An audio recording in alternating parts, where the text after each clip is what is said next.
সালাম তোমাকে হাজার সালাম হে নবী নবী আকরাম হে প্রিয় নবী আকরাম হে প্রিয় নবী আকরাম সালাম তোমাকে হাজার সালাম হে প্রিয় নবী আকরাম চিরন্তন দ্বীন ইসলাম তোমার ওসিলাই আমরা পেলাম হে প্রিয় নবী আকরাম হে প্রিয় নবী আকরাম আল্লাহুম্মা মুহাম্মাদ ওয়া আলা আলি সাইয়্যিদিনা মাওলানা মুহাম্মাদ।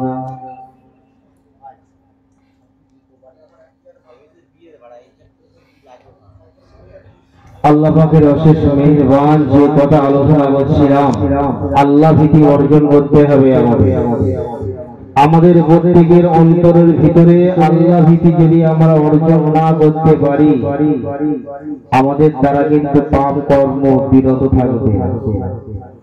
আমাদের সকলের মূল উদ্দেশ্য হলো, মেন উদ্দেশ্য হলো আল্লাহ সুবহানাহু ওয়া তাআলাকে খুশি করা এবং রাজি করা। এটাই হলো আমাদের মেন উদ্দেশ্য। এই মেন উদ্দেশ্যটাকে সফল করতে গেলে আমাদের পাপ কাজটাকে বিরত রেখে নেক আমলের কাজ আমাদের করতে হবে। তাহলে আমরা আল্লাহকে সন্তুষ্ট করতে পারব, তা না হলে আমরা আল্লাহকে সন্তুষ্ট করতে পারব না। আল্লাহ ভীতি অর্জন করতে গেলে এক নম্বর আলামত হলো জবানটাকে সংযত রাখা। এক নম্বর আলামত আল্লামা আবুল আইস রাহমাতুল্লাহ আলাইহি বলছেন, কোন মানুষ যখন জবানটাকে সংযত রাখবে, সে নিজে নিজেই বুঝতে পারবে যে আমি কতটা আল্লাহকে ভয় করি। বলুন সুবহানাল্লাহ। আল্লামা আবুল আইস রাহমাতুল্লাহ আলাইহি সুন্দরভাবে ব্যাখ্যা করে জানিয়ে দিলেন, আল্লাহর কোন বান্দা যখন জবানটাকে সংযত রাখবে, আল্লাহর কোন বান্দাও যখন জবানটাকে বিরত রাখবে, যে জবান দ্বারা শুধুমাত্র আল্লাহকে স্মরণ করা যাবে, যে জবান দ্বারা কোরআন তেলাওয়াত করা যাবে, যে জবান দ্বারা আল্লাহ রাসূলের হাদিস তেলাওয়াত করা যাবে, আমাদের সেই অন্তর বানাতে হবে, যে অন্তর বানালে আল্লাহ খুশি হয়ে যাবে। আমরা যদি সেই অন্তর না বানাতে পারি, আল্লাহর ভয় কখনো ধারণ করতে পারবো না। বিশ্বনবী মুহাম্মদ মুস্তাফা সাল্লাল্লাহু আলাইহি ওয়াসাল্লাম জানিয়ে দেন, আমি রাসূলুল্লাহ আমার নামে যখন কোনো বান্দা দরুদ শরীফ পাঠ করে, আমি রাসূল আমার নামে যখন বান্দা জবান দিয়ে দরুদ শরীফ তেলাওয়াত করে, আল্লাহ পাক রব্বুল আলামিন তার রাসূল জানিয়ে দেন, আমার ওই উম্মতকে আমার উম্মতের দরুদের তোহফাগুলো নিয়ে, আমার উম্মতের সালামের তোহফাগুলো নিয়ে আমি রাসূল আমি আমার মদিনা শরীফে ফেরেশতারা চলে আসে, আর ফেরেশতারা আমাকে বলতে থাকে, ইয়া রাসূলুল্লাহ, অমুক গ্রামের বাসিন্দা আপনার অমুক উম্মত আপনার নামে দরুদ পড়েছে, দরুদ সালাম জানিয়েছে। আল্লাহ রাসূল সেই মদিনা শরীফ থেকে উম্মতে মুহাম্মাদের জন্য দোয়া করতে থাকে। বলুন সুবহানাল্লাহ। পাশাপাশি যদি আমরা কালেমা শরীফ তেলাওয়াত করি জবান দিয়ে, আল্লাহর আরশ পাকের একটা নূরের খুঁটি থরথর করে কাঁপতে থাকে। আল্লাহ পাককে বলে, বান্দা কেন তুমি কাঁদো, কেন তুমি কাঁদো। বান্দা তখন বলতে থাকে, আল্লাহ আমি দুনিয়ার বুকে অনেক গুনাহ করেছি, পাপ করেছি আল্লাহ, আমার জবান দ্বারা আমি দরুদ শরীফ কালেমা শরীফ তেলাওয়াত করি যাতে আমার গুনাহগুলো মাফ হয়ে যায়। বান্দার এই কন্দন দেখে, বান্দার এই কাকুতি মিনতি দেখে আল্লাহর আরশ পাকে নূরের খুঁটি থরথর করে কাঁপতে থাকে। আল্লাহ বলে, হে নূরের খুঁটি তুমি কাঁদো কেন, কাঁদো কেন?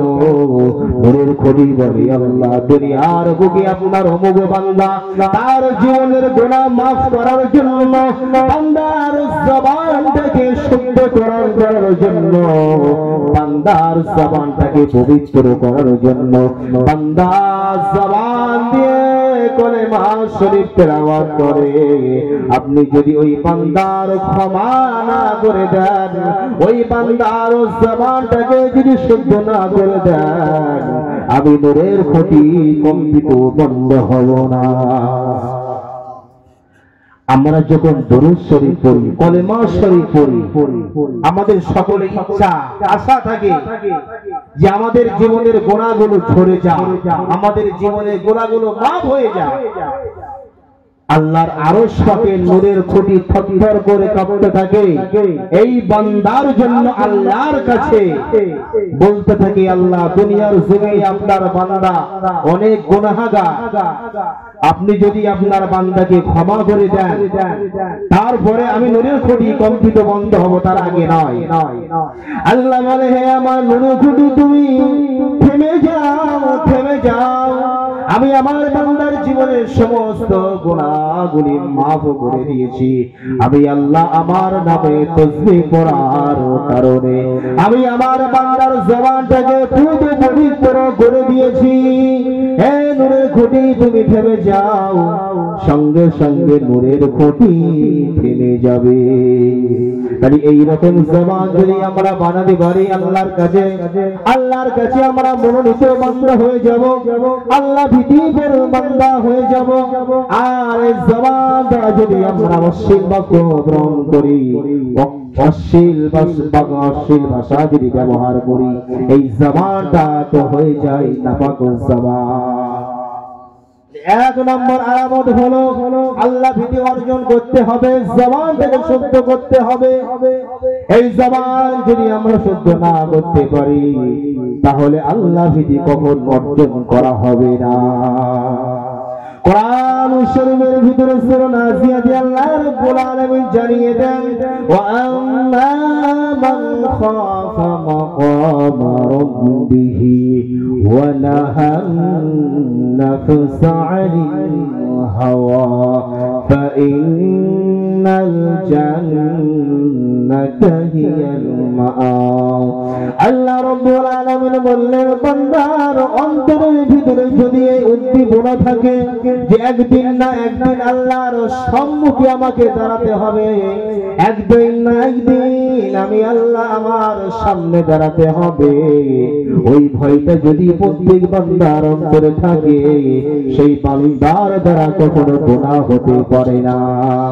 পারে কি?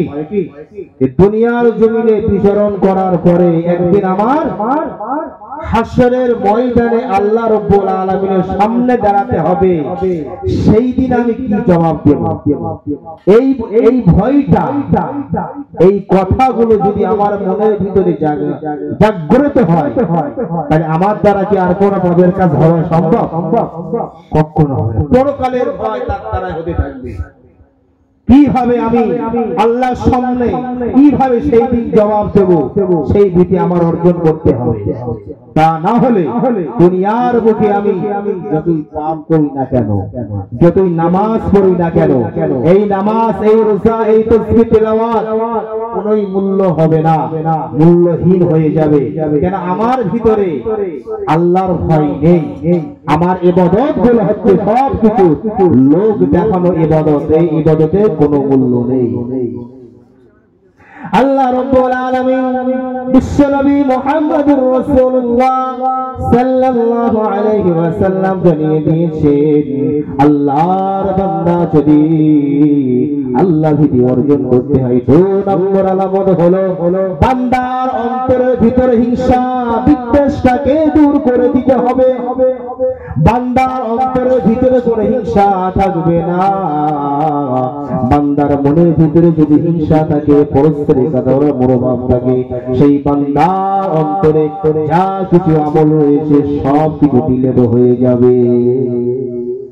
হাসরের ময়দানে আল্লাহ দরবারে যখন আমি উত্থিত হব, আল্লাহ বলবেন, বান্দা তোমার এত আমল, এত সবের কাজ করেছো, এত ইবাদত করেছো, বান্দা সব কিছু বেকার হয়ে গেল। ওই দিন আল্লাহ বলবেন, ও বান্দা বলবে, ও রব্বুল আলামিন, আল্লাহ দুনিয়ার বুকে আমি নামাজ পড়েছিলাম, রোজা করেছিলাম, হজ করেছিলাম, যাকাত দিয়েছিলাম, শরীয়তের সমস্ত রকমের হুকুমগুলো মান্যতা দিয়েছিলাম আল্লাহ, কিন্তু আমার আজকে হাসরের ময়দানে আমার আমল কেন দেখাতে পাচ্ছি না? সব কিছু আমল করেছে বান্দা, নামাজ, রোজা, তাসবিহ, তেলাওয়াত, জিকির, ফিকির, মুরাকাবা, মুশাহাদা, সমস্ত ইবাদত বান্দার দ্বারা পালন হয়েছে, কিন্তু হাসরের ময়দানে বান্দা বলছে, বান্দা আল্লাহ বলছে, বান্দা তোমার আমল কোথায়? সেই দিন বান্দা কিছুই বলতে পারবে না। বান্দা অবাক হয়ে যাবে, কি কারণে আমার ইবাদত গুলো নষ্ট হয়ে গেল, কি কারণে আমার এই আমল গুলো নষ্ট হয়ে গেল? সেই দিন আল্লাহ বলবেন, বান্দা দুনিয়ার বুকে তুমি নামাজ পড়েছিলে, দুনিয়ার বুকে আমার হুকুম মেনেছিলে, কিন্তু তোমার অন্তরের ভিতরে ছিল হিংসা আর হিংসা। এই হিংসা থেকে আমাদের দূরে থাকতে হবে। হিংসা থেকে যদি আমরা দূরে না থাকতে পারি, আমাদের আমল ইবাদত গুলো সব নষ্ট হলো। বিশ্বনবী সাল্লাল্লাহু আলাইহি ওয়াসাল্লাম জানিয়েছেন, قال النبي صلى الله عليه وسلم إياكم والحسد فإن الحسد يأكل الحسنات كما تأكل النار الحطب। আল্লাহ রাসূল জানিয়ে দেন, বান্দার আমলগুলো সব ভস্ম হয়ে যাবে, যেমন আগুন যেমন কাঠগুলো ভস্ম করে দেয়, সেই সময় বান্দার আমলগুলো সব ভস্ম হয়ে যাবে। আল্লাহ রাসূল সাল্লাল্লাহু আলাইহি ওয়াসাল্লাম জানিয়ে দেন, বান্দা যতই নেক আমল করুক না কেন, বান্দা যতই ভালো আমল করুক না কেন, হাসরের ময়দানে বান্দা সেদিন উত্থিত হবে, একেবারেই তার আমলগুলো সব ভস্ম হয়ে যাবে। নিথর নিস্তব্ধতা, বান্দা বলবে, আল্লাহ দুনিয়ার মুখে আমি তো অনেক আমল করেছিলাম, সব আমল তো আমার বেকার হয়ে গেল। বান্দা সেই দিন আফসোস করে বলতে থাকবে, বান্দা সেই দিন আফসোস করা ছাড়া আর কিছুই থাকবে না। আল্লাহ নবী জানিয়েছেন, বান্দার অন্তরে যদি হিংসা থাকে, বিদ্বেষ থাকে, পরস্পরিকতার মনোভাব থাকে, বান্দার এক বান্দা যদি আর এক বান্দার থেকে মুখ ফিরিয়ে নেয়, ওই বান্দার অন্তরে অহংকার, হিংসা জাগ্রত হয়। বান্দা অন্তরে হিংসা ভরপুর করে যায়, আর ওই অন্তর নিয়ে যখন আমি আল্লাহর কাছে চাইব, কখনো আল্লাহ কবুল করবেন না। আল্লাহ নবী সাল্লাল্লাহু আলাইহি ওয়াসাল্লামের বিশিষ্ট সাহাবা, বিশ্ব নবী সাল্লাল্লাহু আলাইহি ওয়াসাল্লামের বিশিষ্ট সাহাবা আনাস রাদিয়াল্লাহু তাআলা আনহু লম্বা হাদিস বর্ণনা করেছেন। আনাস রাদিয়াল্লাহু তাআলা আনহু বললেন, আমরা মসজিদে নববী শরীফে ইশার নামাজের পরে বিশ্ব নবীর পাশে শুনে বসে আমরা ওয়াজ শুনছিলাম। বিশ্ব নবীর কাছে আমরা কোরআনের বাণী শুনছিলাম। আল্লাহ নবী সাল্লাল্লাহু আলাইহি ওয়াসাল্লাম সেই মুহূর্তে বললেন, হে আমার সাহাবারা, তোমরা কি জান্নাতি মানুষ দেখতে চাও? হে আমার সাহাবা, তোমরা কি জান্নাতি মানুষ দেখতে চাও? এই যারা আমরা বসে আছি সকলেই বিশ্ব নবী সাল্লাল্লাহু আলাইহি ওয়াসাল্লাম সাহাবাদেরকে নিয়ে এবং দ্বীন শরীয়তের আলোচনা করছে। হঠাৎ করতে করতে বিশ্ব নবী সাল্লাল্লাহু আলাইহি ওয়াসাল্লাম সাহাবাদেরকে বলছে, আমার সাহাবারা তোমরা কি জান্নাতি মানুষ দেখতে চাও? সাহাবারা বললেন, ইয়া রাসূলুল্লাহ, অবশ্যই আমরা জান্নাতি মানুষ দেখতে চাই। বিশ্ব নবী সাল্লাল্লাহু আলাইহি ওয়াসাল্লাম আনসারী সাহাবাদের দিকে লক্ষ্য করে বললেন, হে আমার সাহাবারা, ওই আনসারী সাহাবার দিকে লক্ষ্য করেছে, দেখো যে আনসারী সাহাবার দাড়ি দ্বারা, যে আনসারী দাড়ি দ্বারা উজুর পানি টপ টপ করে শরীরে পড়ছে, ওই যে আনসারী সাহাবাকে দেখতে পাচ্ছ না, ওই হলো জান্নাতের সাহাবা। দ্বিতীয় দিন আবার নবী সাল্লাল্লাহু আলাইহি ওয়াসাল্লাম সাহাবাদেরকে বললেন, আমার সাহাবারা তোমরা কি জান্নাতি মানুষ দেখতে চাও? ওই সময় সাহাবারা বললেন, ইয়া রাসূলুল্লাহ, অবশ্যই দেখতে চাই। আগের মতো আবার সেই সাহাবাকে আবার দেখালেন, ওই আনসারী সাহাবা, একজন আনসারী সাহাবাকে দুবার দেখালেন, তিনবার দেখালেন। একজন ব্যক্তি আল্লাহর নবীর সমস্ত সাহাবাদের ভিতর থেকে একজন সাহাবা হযরতে ওমর রাদিয়াল্লাহু তাআলা আনহু, ওমর রাদিয়াল্লাহু তাআলা আনহু, তিনি মনে মনে ভাবলেন, ওই সাহাবাটা তো অন্য কোনো সাহাবা নয়, ওই সাহাবা হলেন সাদ ইবনে আবি ওয়াক্কাস রাদিয়াল্লাহু তাআলা আনহু।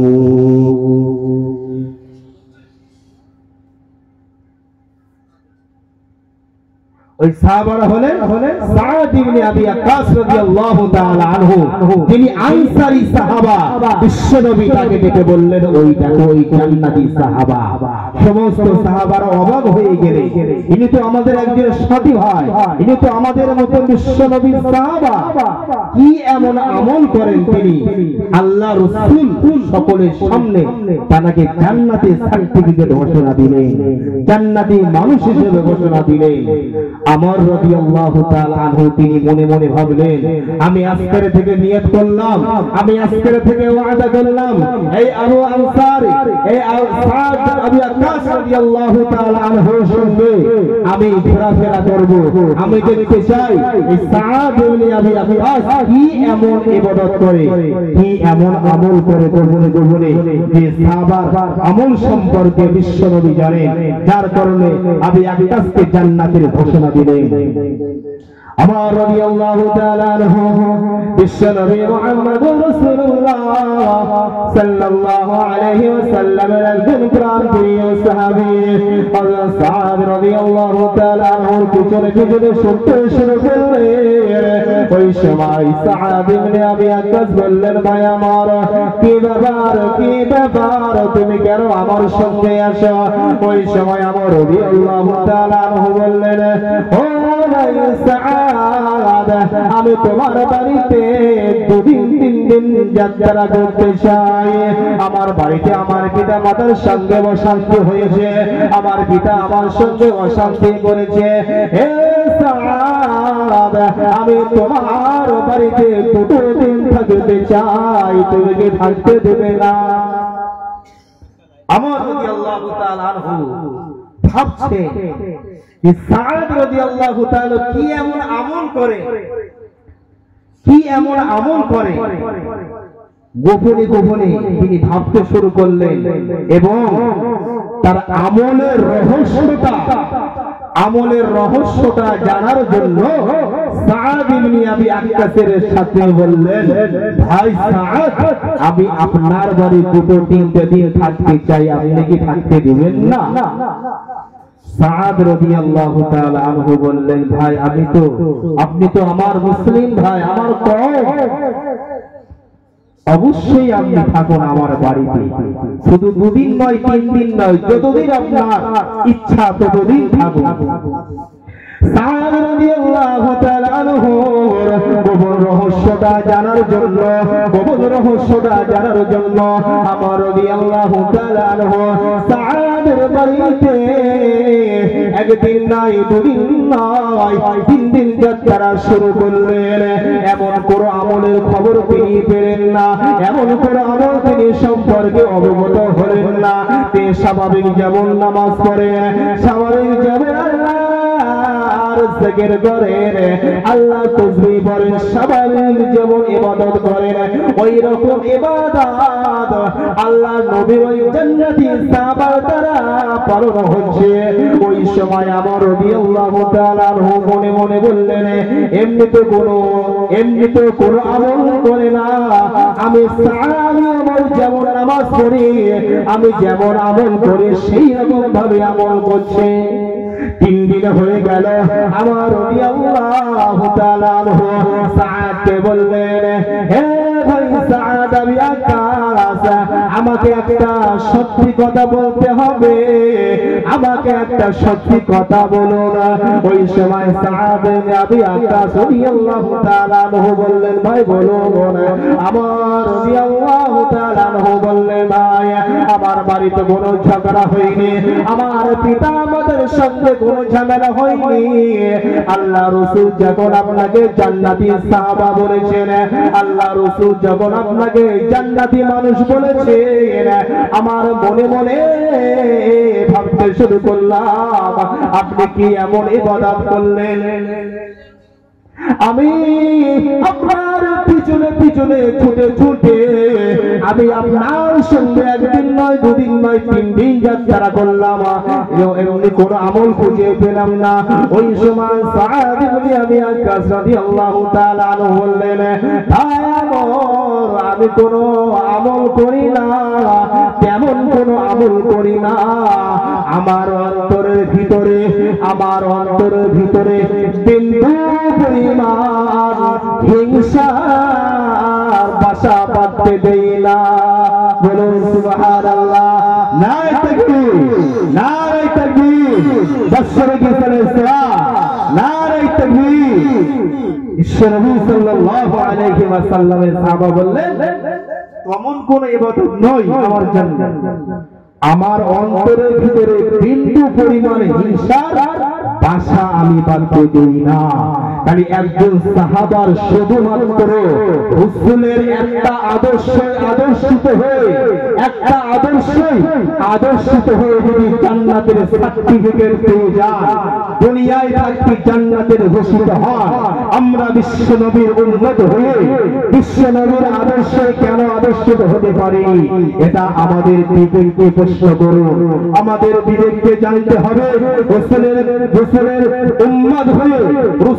উম্মত হয়ে দুনিয়ার বুকে বিচরণ করে আজকে কেন আমরা বিশ্ব নবীর আদর্শে আদর্শিত হতে পারি? এমনি নয়, আমরা নামে উম্মত হয়েছি, কর্মের দ্বারাই আমরা বেকার হয়েছি, ঠিক কিনা? আমরা নামে উম্মত নাকি কর্মে, আমাদের কর্মের দ্বারা কি আমরা সঠিক জায়গায় রয়েছি? বিশ্বনবীর আদর্শে আদর্শিত হয়েছি, আল্লাহ ভীতি অর্জন করেছি? কখনো এখনো পর্যন্ত আমরা আল্লাহ ভীতি অর্জন করতে পারিনি। 2 নম্বর আলামত হলো অন্তরের ভিতরে হিংসা থেকে দূর করতে হবে। বিশ্বনবী মুহাম্মদুর রাসূলুল্লাহ সাল্লাল্লাহু আলাইহি ওয়াসাল্লাম জানিয়েছেন, ওয়ালা তাহাসাদু ওয়ালা তাবাগদু ওয়ালা তাবাদারু। আল্লাহ নবী সাল্লাল্লাহু আলাইহি ওয়াসাল্লাম জানিয়েছেন, হে রাসূলুল্লাহ, ইয়া হাবিবাল্লাহ, জানিয়েছেন আল্লাহর বান্দা তোমরা কখনোই অন্তরে হিংসা বিদ্বেষ পোষণ করো না। আল্লাহর অন্তরে বান্দার অন্তরে কোনো পরস্ত্রীবেদার মনোভাব রেখো না, অন্যের প্রতি হিংসা জ্বালিও না, তাহলে তোমাদের আমল সব বেকার হয়ে যাবে। আল্লাহ ভীতি অর্জন করতে গেলে আমাদের সকলের উচিত নেক আমলের দিকে অগ্রসর হতে হবে। আমরা যদি নেক আমলটাকে সুন্দরভাবে পালন না করতে পারি, আল্লাহর মনোনীত বান্দা হতে পারবো না। 3 নম্বর আলামত হলো বান্দার চোখ থেকে অবরত রাখতে হবে। চোখটাকে হেফাজত করতে হবে, চোখটাকে আল্লাহর বিশেষ একটা নিয়ামত, এই চোখটাকে যেদিক সেদিক আমরা তাকাতে পারবো না। বিশ্বনবী সাল্লাল্লাহু আলাইহি ওয়াসাল্লাম বললেন, আব্দুল বাসার, হে দুনিয়ার মানুষ, তোমরা তোমাদের চোখটাকে অবনত করে রাখো, চোখটাকে তোমাদের ইচ্ছা খুশি তাকালে হবে না। তোমরা যদি তোমাদের চোখটাকে যদি অশ্লীল কাজের দিকে তোমরা দৃষ্টিপাত করো, অশ্লীল কাজের দিকে তোমরা যদি দেখতে থাকো, আল্লাহ নবী জানিয়েছেন, মালা আইনাহু মিনাল হারামি মালা আল্লাহু তাআলা ইয়াউমাল কিয়ামাতি ফিন্নার। বিশ্বনবী জানিয়েছেন, চোখটাকে যদি অবনত করতে না পারি, চোখটাকে যদি আমার ইচ্ছা খুশি ফেল ফেল করে তাকাই, আল্লাহ নবী জানিয়েছেন ওই চোখটাকে কিয়ামতের ময়দানে, হাশরের ময়দানে জাহান্নামের আগুনে জ্বালানো হবে। কোনটা? চোখ। আমরা চোখ তো আমরা সঠিক জায়গায় রাখতে পারি না, চোখটাকে আমাদের অবনত রাখতে হবে। চোখের হেফাজত করা একটা আল্লাহর নিয়ামত। শরীরের যে আমাদের সমস্ত অঙ্গ প্রত্যঙ্গ রয়েছে, সব কিছু কিন্তু আল্লাহর একটা নিয়ামত। এই নিয়ামত থেকে আমাদের সঠিক জায়গা মতন ব্যবহার করতে হবে, তা না হলে আমরা আল্লাহ ভীতি অর্জন করতে পারবো না। 4 নম্বরে আল্লাহ রাসূল সাল্লাল্লাহু আলাইহি ওয়াসাল্লাম বললেন, তোমার হাতটাকে সংযত রাখো। তোমাদের হাত যেদিক সেদিক তুমি নাড়ালে হবে না, যেদিক সেদিক কোনো কাজ করতে পারবে না। আগে কাজ করার আগে তোমার ভাবতে হবে, আমি হাত কোন কাজের সঙ্গে আমার সম্পর্ক। হাসরের ময়দানে বান্দা যেদিন বলবে আল্লাহ, আল্লাহ যেদিন বলবে, বান্দা তোমার অঙ্গ প্রত্যঙ্গ দিয়েছিলাম, তোমার হাত দিয়েছিলাম, পা দিয়েছিলাম, তোমার হাত দ্বারা পা দ্বারা তুমি কোন কাজের ব্যবহার করেছো? ওই সময় বান্দা বলবে, আল্লাহ দুনিয়ার বুকে আপনি হাত দিয়েছিলেন, ভালো জায়গায় ব্যবহার করেছি। ওই সময় আল্লাহ বান্দার জবানটা সিল করে দিবে। বান্দার কথা তো মিথ্যে কথা। বান্দা জবান দিয়ে বলল আল্লাহ, আল্লাহ শুনে নেবে? কখনো আল্লাহ বিশ্বাস করবে না। বান্দার মুখটা জবানটা সিল করে দিবে। আল্লাহ পাক রব্বুল আলামিন সূরা ইয়াসিনের ভিতরে জানিয়ে দেন, আল-ইয়াউমা নাখতিমু আলা আফওয়াহিহিম ওয়া তুকাল্লিমুনা আইদিহিম ওয়া তাশহাদু আরজুলুহুম বিমা কানু ইয়াকসিবুন। হাত সাক্ষ্য দিবে, আল্লাহ আপনার বান্দা আমার দ্বারা অনেক কুকর্ম কাজ করেছে। আল্লাহর কাছে বলবে, হাত বলবে, আল্লাহ আমি যেতে চাই না, আমি করতে চাই না। বান্দা জোর করে খারাপ কাজ আমার দ্বারা করেছে। বান্দা সেই দিন পলায়ন করতে পারবে না, বান্দা সেই দিন পালাতে পারবে না, বান্দা সেই দিন ধরা পড়ে যাবে। পা সাক্ষী দেবে, পা বলবে, আল্লাহ দুনিয়ার বুকে আমি পা আমার দ্বারা জমিনের উপরে দাপিয়ে দাপিয়ে হেঁটেছে, দাপিয়ে দাপিয়ে পেয়েছে, জমিনের কোনো সম্মান দেয়নি। আল্লাহ আমি পা আমার ইচ্ছা মতন কুকর্ম নিয়েছে, আমি পা আমার দ্বারা জেনাবে বিচারি কাজে নিয়েছে। ওই সময় পাও সাক্ষী দেবে, হাত সাক্ষী দেবে, বান্দা সেই দিন ধরা পড়ে যাবে। আল্লাহ রাসূল সাল্লাল্লাহু আলাইহি ওয়াসাল্লাম জানিয়েছেন, বান্দার জবান, বান্দার অন্তর, বান্দার হাত পা, বান্দার চোখটাকে এই 5টা যদি আলামত যদি বান্দা সঠিকভাবে সঠিক জায়গায় যদি ব্যবহার করতে পারে, বান্দার কোনো ভয় থাকবে না, বান্দার কোনো ভয় থাকবে না। হাতটাকে আমাদের সংযত রাখতে হবে, পা সংযত রাখতে হবে, জবানটাকে সংযত রাখতে হবে। অন্তর দ্বারা আমি কারোর প্রতি হিংসা বিদ্বেষে হাজে থাকবে না, অন্তর দ্বারা আমার কারোর প্রতি ঘৃণা থাকবে না।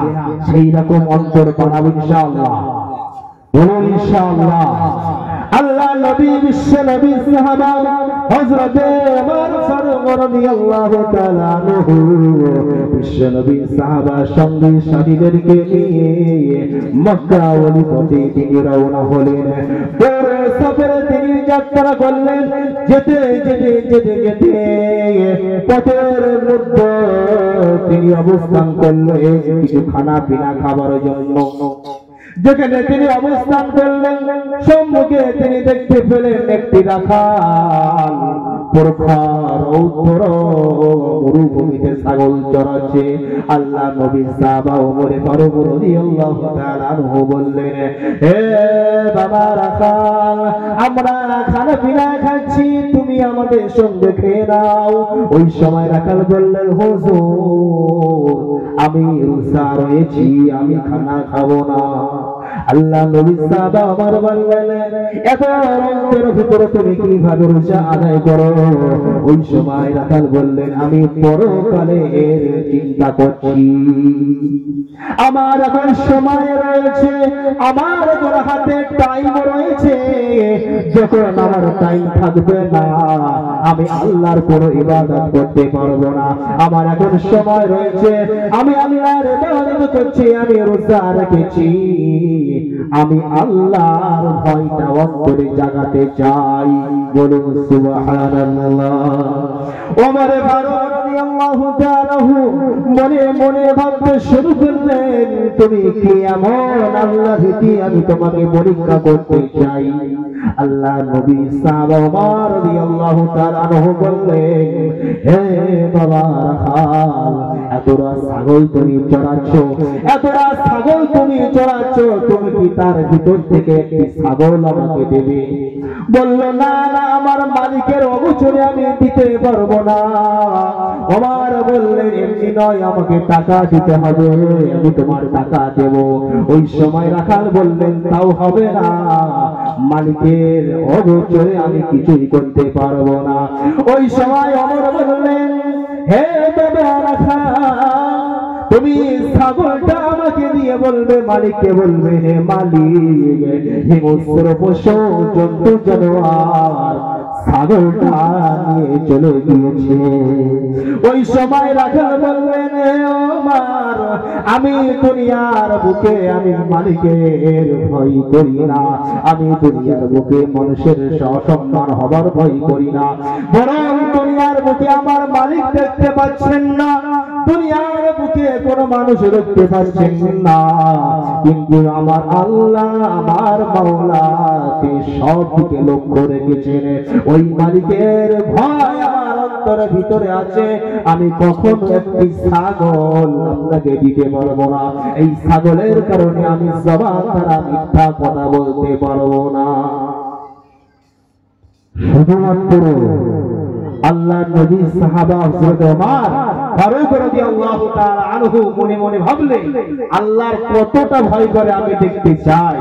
কিন্তু এত কিছু বলার পরেও রাখাল কিন্তু একটি ছাগলও দেননি। তার কারণ কি? আল্লাহকে ভয় করে, আল্লাহর ভয় তার অন্তরে রয়েছে বলে সে ছাগলটিকে মালিকের অগোচরে দেয়নি। বললেন, আমার দুনিয়ার মালিক দেখতে না পেরে আল্লাহ সুবহানাহু ওয়া তাআলা আমাদের দিকে চেয়ে রয়েছে, সেই জন্য আমি ছাগল তোমাকে দিতে পারবো না। দুনিয়ার বুকে বিচরণ করার ক্ষেত্রে আমরা যদি ভালো আমল করি, আল্লাহর ভয় করি, তাহলে দেখা যাবে ভালো আমলের উসিলা, ভালো আমলের বিনিময় বিপদ থেকে আল্লাহ উদ্ধার করতে পারেন কিনা? বিপদ থেকে আল্লাহ উদ্ধার করতে পারেন কিনা? অবশ্যই আল্লাহ পারেন। আমরা দুনিয়ার বুকে এই বিশ্বাস আমাদের উঠে গিয়েছে, এই বিশ্বাস কিন্তু আমাদের নেই। যদি আমাদের বিশ্বাস থাকতো তাহলে সমাজের ভিতরে মদ খাওয়া, ঘুষ খাওয়া, জুয়া খেলা সব কিছু অশ্লীলতা কাজ দূর হয়ে যেত। আমাদের মনে আল্লাহর ভয় এখনো আনতে পারেনি। কোরআন শরীফের সূরা মাইদায় আল্লাহ জানিয়েছেন, ইয়া আইয়ুহাল্লাযীনা আমানু ইন্নামাল খামরু ওয়াল মাইসিরু ওয়াল আনসাব ওয়াল আসলাম রিজসুম মিন আমালিশ শাইতানি ফাজতানিবুহু লাআল্লাকুম তুফলিহুন। আল্লাহ পাক রব্বুল আলামিন বললেন, হে ঈমান ইমানদার সম্প্রদায়, তোমরা যদি সফলকাম হতে চাও, তোমরা যদি সফলতা অর্জন করতে চাও, তাহলে তোমরা মদ থেকে দূরে থাকো, তোমরা অশ্লীলতা কাজ থেকে দূরে থাকো, তোমরা জুয়া থেকে, তাস থেকে, তোমরা দেব-দেবীর উপাসনা থেকে তোমরা দূরে থাকো, তোমাদের ভাগ্য নির্ধারণ থেকে তোমরা দূরে থাকো। দেখতে পাবে এই সমস্ত অশ্লীলতা শয়তানের কাছ থেকে দূরে থাকার কারণে আল্লাহ তোমাদের সফলতা, আল্লাহর দরবারে তোমরা সফল কাম হতে পারবে। বলুন সুবহানাল্লাহ। আমাদের একটাই উদ্দেশ্য হলো আল্লাহ ভীতি আমাদের অর্জন করতে হবে। আল্লাহর কোন বান্দা যখন আল্লাহর ভয়টা মুখে অন্তরে জাগিয়ে নিয়ে জাগ্রত করে আল্লাহর বান্দা যখন নামাজে দাঁড়িয়ে যায়, ওই সময় বান্দা কোরআন শরীফের যে সূরা ফাতিহা নামাজের ভিতরে আদায় করতে থাকে, এবং আয়াতটা যখন তেলাওয়াত করে আলহামদুলিল্লাহি রাব্বিল আলামিন, বান্দা যখন বলে সমস্ত প্রশংসা, সমস্ত গুণকীর্ত একমাত্র আল্লাহ রাব্বুল আলামিন। আমরা যখন নামাজ পড়ি তখন আমরা নামাজে নিয়ত বাঁধার পরে, তাকবীর তাহরিমা বাঁধার পরে, আমরা সানা পড়ার পরে আমরা কি পড়ি? সূরা ফাতিহা। আলহামদুলিল্লাহি রাব্বিল আলামিন। আল্লাহ আপনার প্রশংসা জ্ঞাপন করছি, যিনি বিশ্বের প্রতিপালক, যিনি বিশ্বের মালিক। এটাই তো নাকি? ওই সময় আল্লাহ বললেন মালিল হামদু, বান্দা তুমি কোন প্রভুর প্রশংসা করো? বান্দা তখন বলতে থেকে আর রহমানির রহিম। বান্দা তখন বলে আল্লাহ রহমান রহিম, যিনি পরম করুণাময় দয়ালু, যার দয়ার কোনো সীমানা নাই, যার দয়ার কোনো কুল কিনারা নাই, আমি সেই আল্লাহর প্রশংসা করি। আল্লাহ পাক রব্বুল আলামিনের বান্দার এই প্রশংসা শোনার পরে আমার আল্লাহ বান্দার প্রতি খুশি হয়ে যায়। সুবহানাল্লাহ। বান্দার এই মুখ থেকে প্রশংসা শোনার পরে বান্দার জন্য আল্লাহ খুশি হয়ে যায়। এই আমার বান্দা দুনিয়ার বুকে সব কিছু ছেড়ে দিয়ে আমারই প্রশংসা করে, আমারই গুণকীর্তন করে। কিন্তু এই বিপরীত যদি হয়ে যায়, আমরা যদি নামাজে নিয়ত বাঁধি, তাকবীরে তাহরিমা বাঁধার পরে যদি আমাদের মুখটাকে যদি উদাসীন করে দেই, আমাদের চিন্তা ভাবনা যদি আমরা অন্যত্র হয়ে যাই, নামাজের ভিতরে যদি আমাদের মনোভাবটা যদি না থাকে, নামাজের ভিতরে আমি যে নামাজ পড়ছি, আমার এই নামাজ আল্লাহ দেখছেন, এই ইখলাসিয়াত, এই লিল্লাহিয়াত আমার ভিতরে যদি না থাকে, নামাজ কি আল্লাহ দরবারে কবুল হবে না? না, নামাজ আল্লাহ দরবারে কবুল হবে না। আল্লাহ পাক রব্বুল আলামিন বলেন আল্লাযীনা হুম সালাতিহিম সাহুন, যারা নামাজে বিরত, যারা নামাজের ভিতরে যারা উদাসীন মনোভাব থাকে, আল্লাহ পাক রব্বুল আলামিন জানিয়ে দেন ওই বান্দার নামাজ হবে না। তাহলে নামাজে আমি তাকবীরে তাহরিমা পড়েছি, নামাজের ভিতরে আমি আল্লাহর জন্য দাঁড়িয়েছি, কিন্তু আমার মনটা অন্য জায়গায়, আমার মনটা উদাসীন, ওই নামাজ কি আল্লাহ দরবারে কবুল হয়ে যাবে? কবুল হবে? আল্লাহর একজন মাহবুব বান্দা, আল্লাহর একজন মাহবুব বান্দা নামাজের ভিতরে তিনি তাকবীরে তাহরিমা পড়ে নামাজ আদায় করছেন। আলহামদুলিল্লাহি রাব্বিল আলামিন আর রহমানির রহিম মালিকি ইয়াউমিদ্দিন ইয়্যাকা না'বুদু ওয়া ইয়্যাকা নাস্তাঈন ইহদিনাস সিরাতাল মুস্তাকিম সিরাতাল লাযীনা আন'আমতা আলাইহিম গায়রিল মাগদুবি আলাইহিম ওয়ালাদ-দাল্লিন। বলুন আল্লাহুম্মা আমিন। বান্দা যখন এই রকম ভাবে সূরা ফাতিহা শেষ করলেন, আল্লাহ রাব্বুল আলামিনের পক্ষ থেকে গায়বী আওয়াজ থেকে ঘোষিত হলো, হে আমার বান্দা, হে আমার বান্দা, তোমার নামাজ হলো না, তোমার নামাজ সত্য হলো না, কারণ তুমি নামাজের ভিতরে থেকে তুমি তোমার সন্তান, ছেলে মেয়ে, স্ত্রী পুত্র পরিজনের কথা ভাবো। নামাজের ভিতরে নিয়ে দেবে, তুমি কি আমার সন্তুষ্টির জন্য তোমার নামাজ হচ্ছে? আমার ভয় কি তোমার অন্তরে আছে?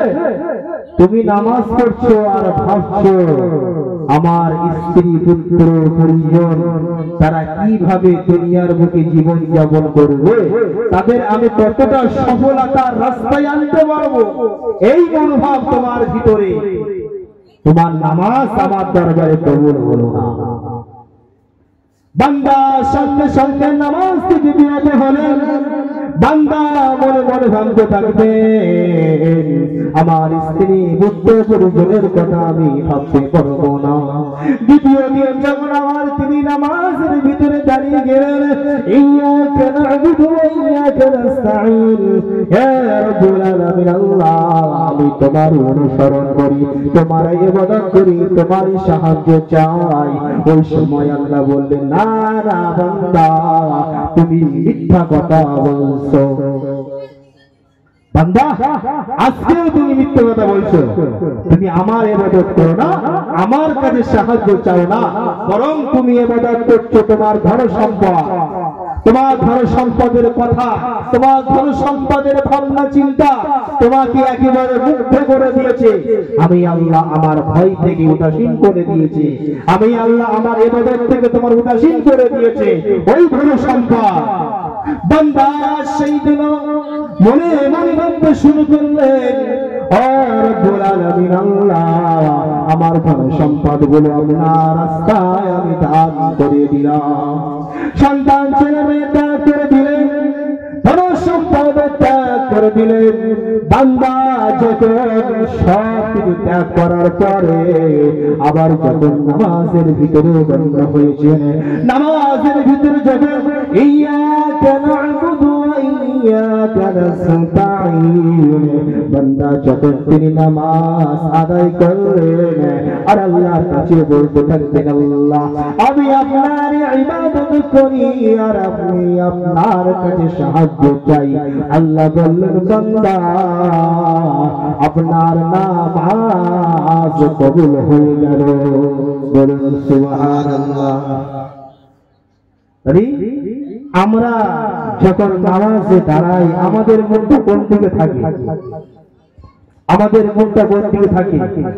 আমরা যদি মনে মনে ভাবি আমাদের উত্তর কিন্তু এসে যাবে যে আমরা নামাজের ভিতরে দাঁড়িয়ে কতটা আল্লাহ ভীতি অর্জন করতে পেরেছি, আমাদের ভিতরে আল্লাহর ভয় কতটা আছে, সেটা আমরা যখন নামাজে দাঁড়াই আমাদের মন বলে দেয়। বান্দার নামাজ সূত্র হচ্ছে কি, সেই হচ্ছে কি, সেটা আমরা সাধারণ মানুষ বুঝতে পারি। বিশ্ব নবী সাল্লাল্লাহু আলাইহি ওয়াসাল্লাম জানিয়ে দেন, আল্লাহর কোন বান্দা যখন নামাজের ভিতরে দাঁড়িয়ে যাবে, আল্লাহর কোন বান্দা যখন নামাজের ভিতরে দাঁড়িয়ে যাবে, ওই সময় মনে মনে ভাবতে হবে, আমি যে নামাজে দাঁড়িয়েছি আমার দুনিয়ার কেউ আমাকে দেখতে পাচ্ছেন না, আমার নামাজ আমার আল্লাহ সুবহানাহু ওয়া তাআলা তিনি দেখছেন।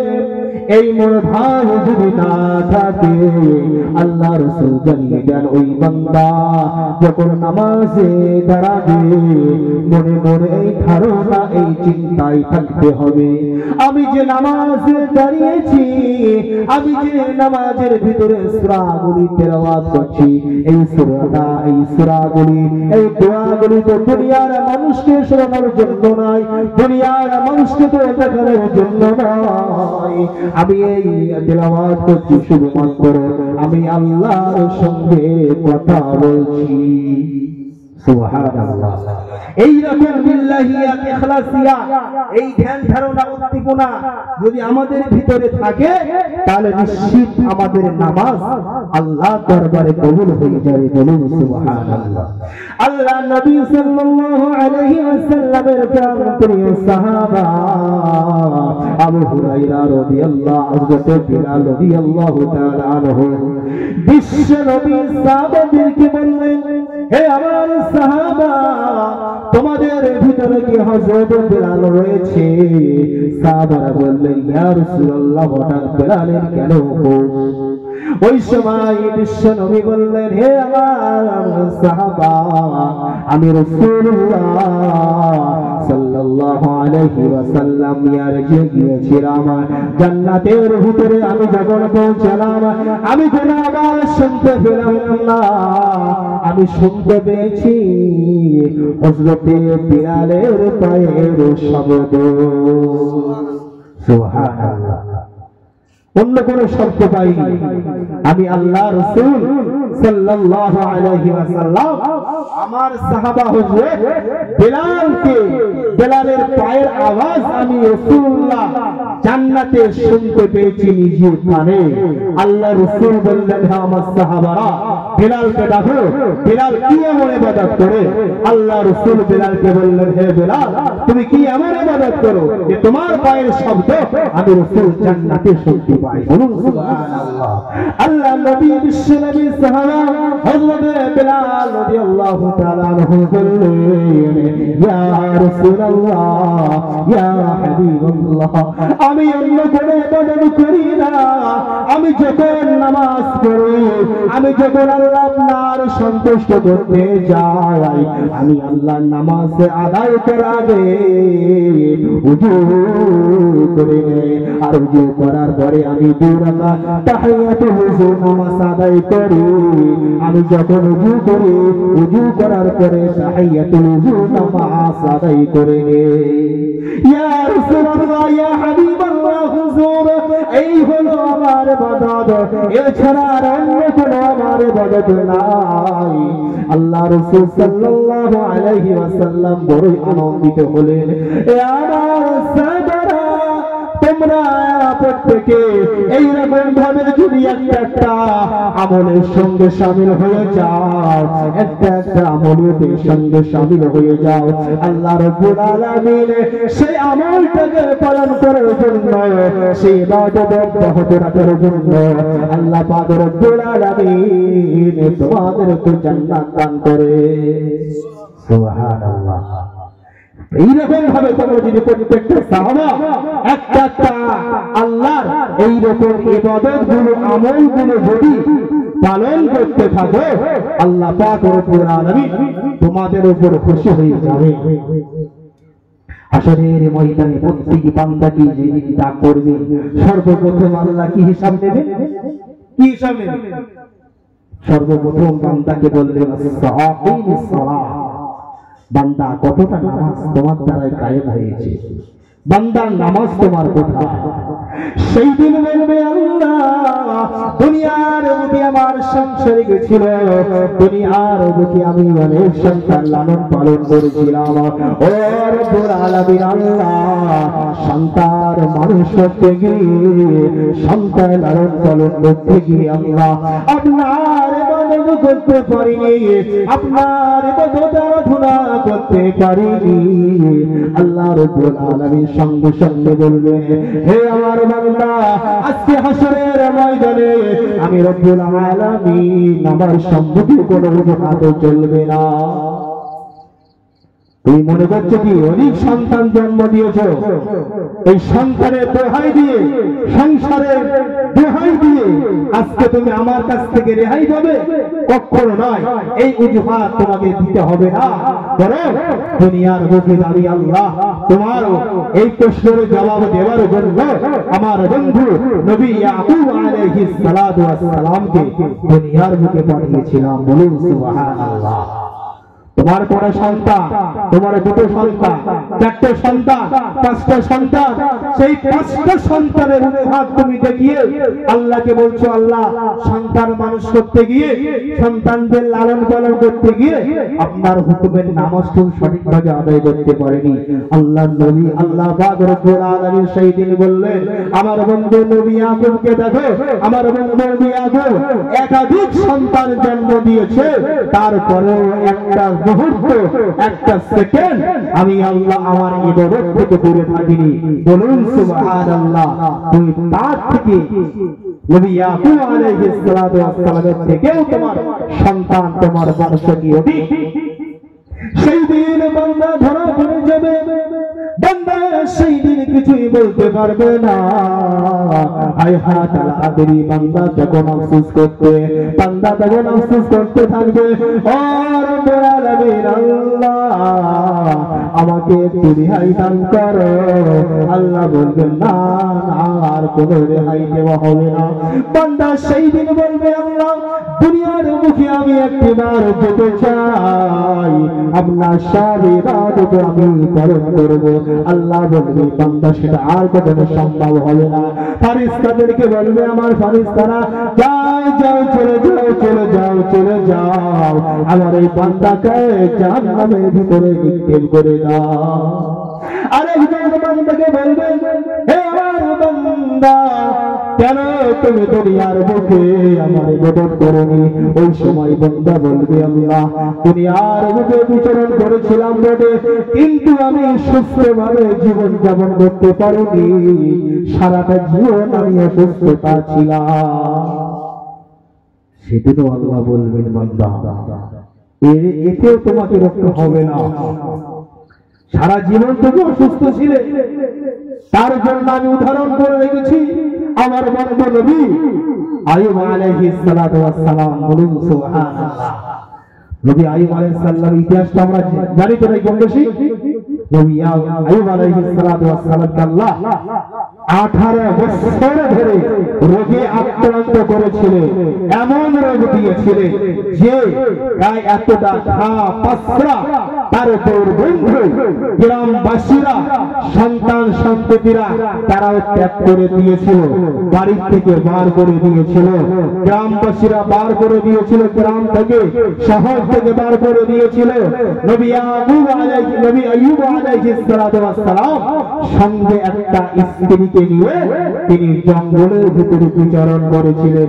18 বছর ধরে একটা জায়গায় তিনি রোগে আক্রান্ত হয়েছিলেন, একটা সেকেন্ড আল্লাহর ইবাদত থেকে, আল্লাহর মনোকীর্তন থেকে নবী আইয়ুব আলাইহিস সালাম দূরে থাকেনি। হে আমার বান্দা তুমি কত বছর রোগে আক্রান্ত ছিলে? বিশ্বনবী সাল্লাল্লাহু আলাইহি ওয়াসাল্লাম বললেন বান্দা যখন অসুস্থ হয়ে যায়, সে অসুস্থ হবার আগে সুস্থর কদর করো। বান্দা যখন অসুস্থ হয়ে যাবে, সুস্থ জীবনটাকে তুমি মূল্যায়ন করো, তাহলে বান্দার অসুস্থর সময় আল্লাহ তাকে হেফাজত করবে। বলুন সুবহানাল্লাহ। বান্দা যখন সুস্থ থাকে বান্দার ইবাদতে মন বসে না, বান্দা যখন সুস্থ থাকে খালি সময় থাকে, বান্দা যখন সুখে থাকে শান্তিতে থাকে আল্লাহর ইবাদতের কথা মনে পড়ে না। বান্দার বান্দে সেই সময় মনে করে কিভাবে দুনিয়ার বুকে বেশি টাকা কামানো যাবে, কিভাবে সুদ খাওয়া যাবে, ঘুষ খাওয়া যাবে, বিনিময়ে আমার লক্ষ লক্ষ টাকা হবে, বিনিময়ে আমার হাজার হাজার টাকা হবে, কিভাবে লটারি কাটা যাবে, লটারির লটারি কেটে রাতারাত্রি আমি কোটি কোটি টাকার মালিক হব। বান্দা যখন সুস্থ থাকে, বান্দা যখন খালি সময় থাকে, বান্দার মন মানসিকতা, বান্দার নিয়ত থাকে কোটি কোটি হওয়া দুনিয়ার লোভ লালসার কারণে। আর বান্দা যখন অসুস্থ হয়ে যায় তখনই আল্লাহকে বলে আল্লাহ আমাকে হেফাজত করো, আল্লাহ আমার রোগ থেকে আল্লাহ আপনি মুক্তি দিন। তখনই বান্দার জবান থেকে আল্লাহ আল্লাহ কথা শোনা যায়। তার আগে কি শোনা যায় বলে মনে হয়? শোনা যায়? বান্দা তখন শক্তি সাহস নিয়ে এগিয়ে যায়।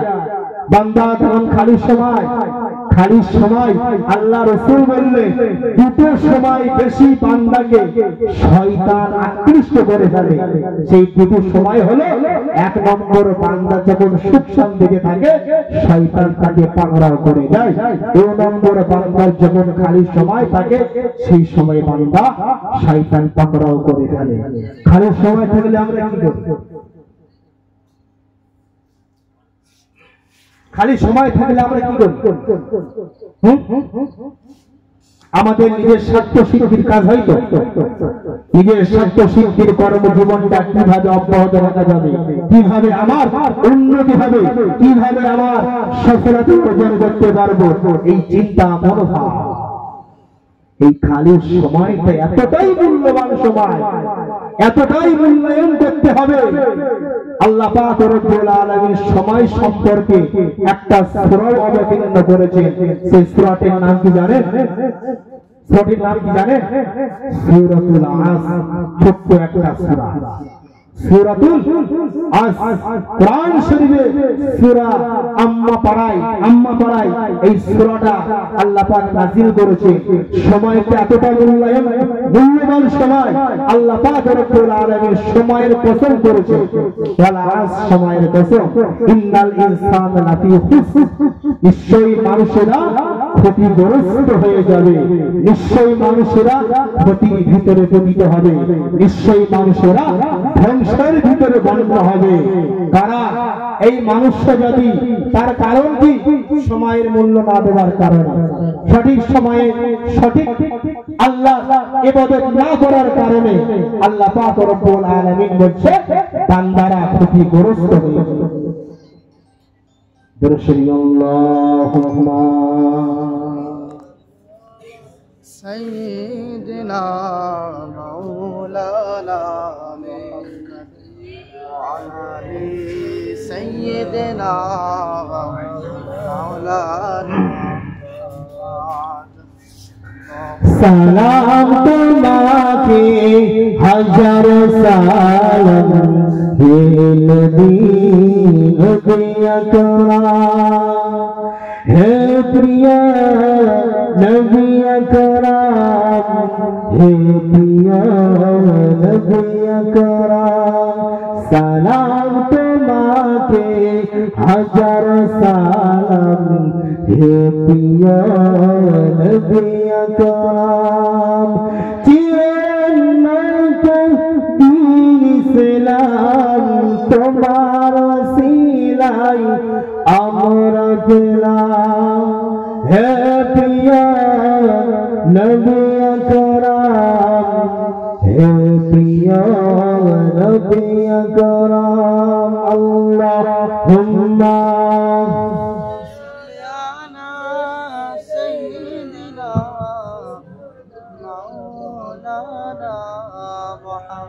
যে কথা বলছিলাম সূরাতুল আসর আল্লাহ অবতীর্ণ করেছেন, তার কারণ কি? সময় কতটা আল্লাহর কাছে মূল্যবান, বান্দাকে দেওয়া হয়েছে সময়, বান্দা কতটা সময়টা মূল্যায়ন করে, সময় মূল্যায়ন করে বান্দা কতটা আল্লাহকে ডাকে, সেই দিন কিন্তু আল্লাহ শুনবে।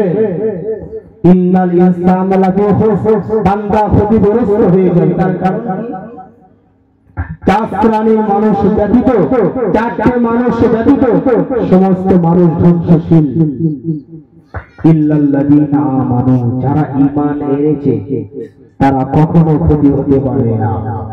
ওয়া আমিলুস সালিহাত, যারা ঈমান আনার পরে বসে থাকিনি, যে আমি আল্লাহকে মানি, আল্লাহকে বিশ্বাস করি, রাসূলকে বিশ্বাস করি, পরকালকে বিশ্বাস করি, আমি ঈমানদার, আর কোনো আমার কাজ নয়, এটা নয়। বান্দা ঈমানদার দাবি করার পরেও বান্দা ওয়ামিলুস সালিহাত কর্মজীবনটাকে তিনি ধারণ করেছেন। ইল্লাল্লাযীনা আমানু ওয়া আমিলুস সালিহাতি ওয়া তাওয়াসাউ বিল হাক্কি, বান্দা ধৈর্য ধারণ করেছে, বান্দা হকের প্রতি বিচরণ করেছে, বান্দা ধৈর্য ধারণ করেছে। এই রকম ভাবে যে বান্দা এই চারটি গুণের অধিকারী থাকবে, সেই বান্দা কখনো ক্ষতিগ্রস্ত হবে না। ক্ষতিগ্রস্ত হবে আমাদের আলোচনা এখানে শেষ। আল্লাহ রাব্বুল আলামিন আমরা আমাদেরকে যা কিছু শোনার তৌফিক দান করেছেন আমরা সকলে সেগুলো আমল করব ইনশাআল্লাহ, আমল করব ইনশাআল্লাহ।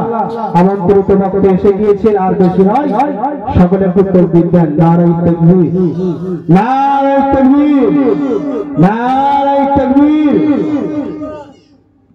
সকলে আমার জন্য দোয়া করবেন, খাস করে সকলে দোয়া করবেন। বলার ভিতরে যদি ভুল ভ্রান্তি হয়ে থাকে আল্লাহ পাক রব্বুল আলামিনের কাছে অবশ্যই ক্ষমা চাইব।